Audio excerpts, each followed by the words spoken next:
இயேசுவின் இரத்தம் ஜெயம். ஆண்டவர் மோசேயை நோக்கி உரைத்தது, தலைப்பேறு அனைத்தையும் எனக்கு அர்ப்பணம் செய்.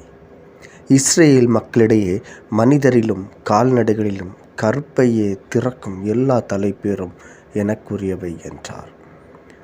மோசே மக்களை நோக்கி பின்வருமாறு கூறினார். அடிமைத்தன வீடாகிய எகிப்திலிருந்து நீங்கள் வெளியேறி சென்ற இந்நாளை நினைவு கூறுங்கள்.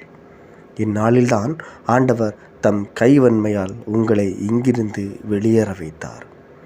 நீங்கள் புளித்த அப்பம் உண்ணலாகாது. அபீபு மாதத்தின் இந்த நாளில் நீங்கள் வெளியேறி செல்கிறீர்கள்.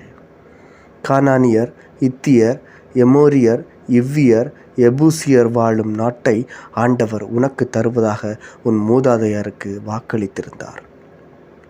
பாலும் தேனும் பொழியும் அந்த நாட்டுக்கு அவர் உன்னை அழைத்து சென்றபின் இதே மாதத்தில் நீ இவ்வழிபாட்டை செய்வாயாக. 7 நாட்கள் நீ புளிப்பற்ற அப்பம் உண்ண வேண்டும். 7ஆம் நாளை ஆண்டவரின் விழாவாக கொண்டாட வேண்டும். 7 நாட்கள் நீ புளிப்பற்ற அப்பம் உண்ண வேண்டும். புளித்த அப்பம் உன்னிடம் காணப்படக்கூடாது. உன் எல்லைக்குள் எங்குமே புளித்த மாவு காணப்படக்கூடாது. அந்நாளில் நீ உன் மகனிடம், நான் எகிப்திலிருந்து வெளியேறி வந்தபோது ஆண்டவர் எனக்கு செய்ததை முன்னிட்டு இந்த வழிபாடு என்று சொல்.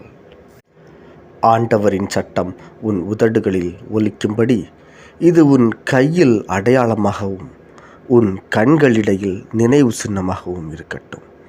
ஏனெனில் ஆண்டவர் தம் கைவன்மையால் எகிப்திலிருந்து உன்னை வெளியேறச் செய்தார்.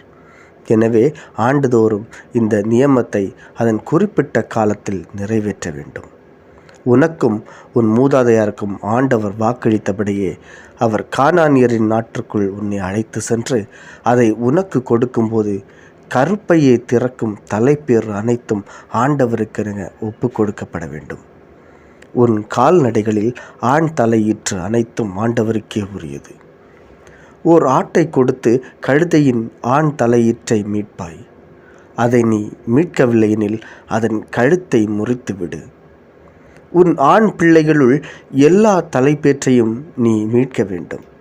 இதன் பொருள் என்ன என்று பிற்காலத்தில் உன் மகன் உன்னிடம் கேட்டால், நீ அவனை நோக்கி, ஆண்டவர் தம் கைவன்மையால் அடிமை வீடாகிய எகிப்திலிருந்து எம்மை வெளியேற செய்தார். பார்வோன் மனம் இறுகி எம்மை போகவிட மறுத்தபோது எகிப்து நாட்டில் உள்ள மனிதருள் தலைப்பேறு தொடங்கி கால்நடைகள் தலையீற்று ஈராக ஆண் தலைப்பிறப்பு அனைத்தையும் ஆண்டவர் சாகடித்தார்.